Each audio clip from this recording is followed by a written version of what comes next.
Welcome to the Live Loud video series. I am Brian Herbst, and today we get to discuss the great topic of sex.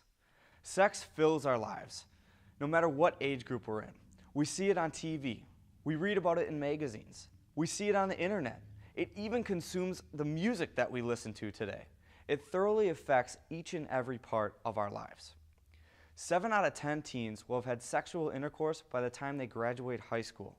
And 4% of teenage girls will become pregnant by the age of 19. So how can we live loud with all this sex that's just consuming our lives? Well, let's see what God says about it. He says, don't have sex. Just kidding. But don't have sex. That's what he says. You know, as I approach this subject, I want to say one other thing. Personally, I really like sex. It's fun. It's a blessing from God. It's an incredible thing.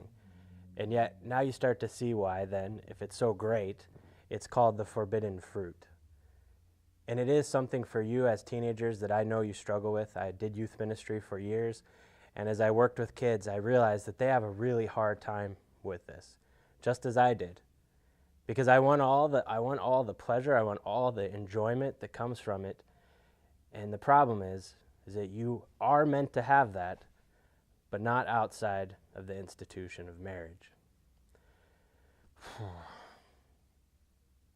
When I was a kid and I'd sit at youth conferences like this or retreats and I would listen to them, they'd always try to scare me that I'm not supposed to have sex because I might get a girl pregnant or I might get an STD.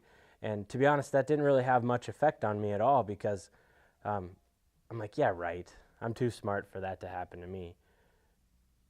But as I got older, as I began to be in relationships, I can say this, I never did actually have intercourse before marriage.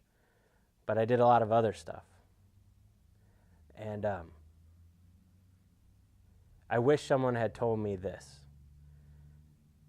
that God's will is what's best for me, and His will for me is to abstain from this. And here's why. As a parent now, I have a little 4-year-old. He walks into the kitchen, puts his hand up, wants to touch a stove that's hot, and I say to him, don't do that. And I said that to him many, many times. But one day I wasn't there to stop him from touching the hot stove, and he burned his hands, blisters on every fingers. His crying was unbelievable.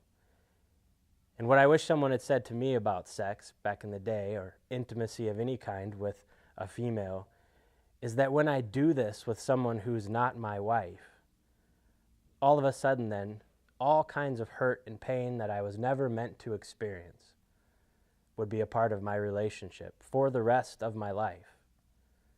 So on my wedding night, when I lay down with my wife, this thought runs through your head, or at least some point in the first year of marriage. Am I as good as the partner she had before? You were never meant to have that thought. God does not want this for you in your relationship, that you would start out your marriage with this division amongst you, with this struggle, with this wondering if you're as good as the person before. Now, I'm not sure that this is going to change your mind anymore, and I'm pretty sure it wouldn't have changed my mind back in the day. But I do need to say it. What the Lord has for us is, He says, don't engage in things for marriage if you're not married. And the place that we go to hear what God has to say for us is Genesis chapter 2, verse 24. Therefore a man shall leave his father and his mother and hold fast to his wife, and they shall become one flesh.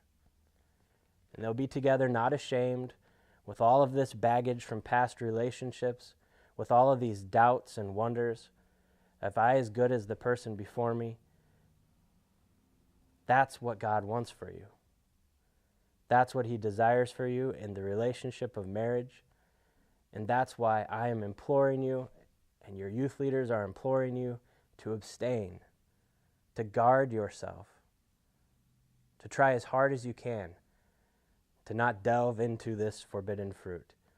The Lord will have this for you one day, And it's great. It's incredible. But that day is not today.